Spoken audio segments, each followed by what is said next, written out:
I remember sometime I was here with the former deputy president's wife. We came here to this school.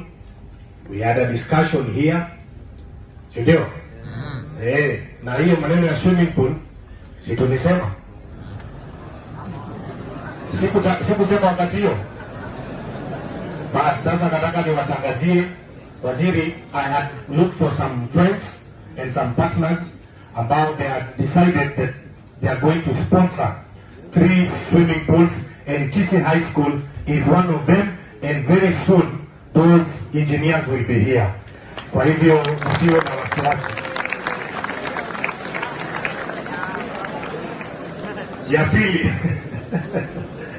Ya pili nataka nikueleze waziri, the school performed very well.